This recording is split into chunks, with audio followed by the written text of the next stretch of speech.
High দর্শক, আসসালামু আলাইকুম। আপনাদের মধ্যে আবারও ফিরে আসলাম 2 নম্বর পর্ব নিয়ে। তো এখন আমরা আসলাম পাহাড়ি ঝর্ণায়। তো ঝর্ণার পাশেই উপরে টিলায় উঠলাম, আপনাদের মধ্যে তুলে ধরলাম ইন্ডিয়ার বাংলাদেশের মধ্যস্থল পাহাড়ি ঝর্ণার পাশে এক সৌন্দর্য, খুব সুন্দর একটি ভিউ, না দেখলেই নয়।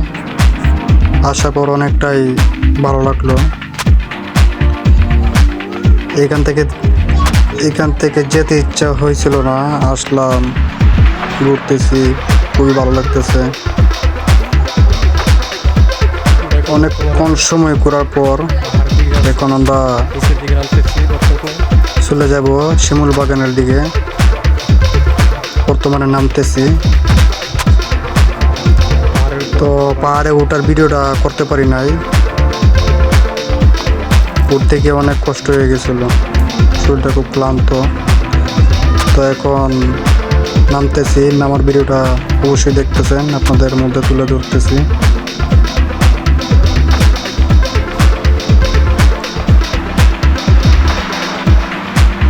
দেখেন ছোট ছোট এবং বড় পাথর হয়, দেখেন বিশাল বড় এক পাথর। সেখান থেকেই পাহাড়ি ঝর্ণা নামে, তবে এখন নামতেছে না, বর্ষাকালে দেখতে গিয়ে পাহাড়ি ঝর্ণা নামে।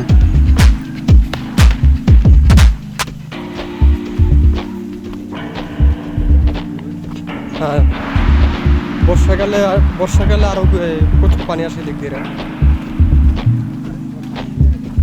হ্যাঁ, পাহাড়ে বসত বাড়ি বানিয়ে তারা বসবাস করতেছে।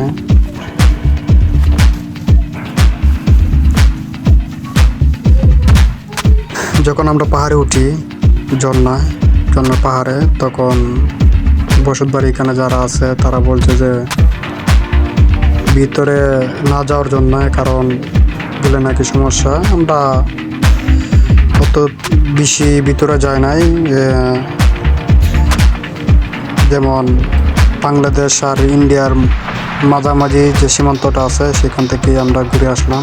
এখন আমরা শিমুল বাগানের ভিডিও দেখতেছেন।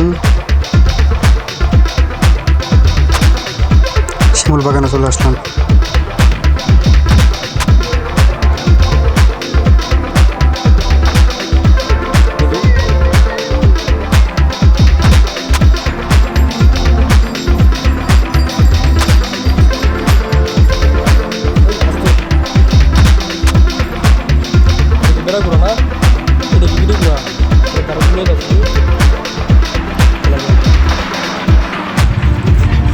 বাচ্চাটার সাথে একটু দুষ্টুমি করছিলাম।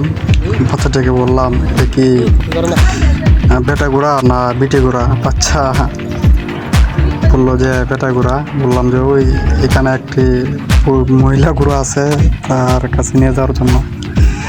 বাচ্চা লজ্জা পায় নিছে এবং বললো না, এখানে যাওয়া যাইব না, এই মহিলা ঘোড়ার মালিককে ঠকাচকা করবো। ওকে গাইস, ভালো থাকুন, সুস্থ থাকুন, পরবর্তী সময় দেখা হবে। বিদায়, আসসালামু আলাইকুম।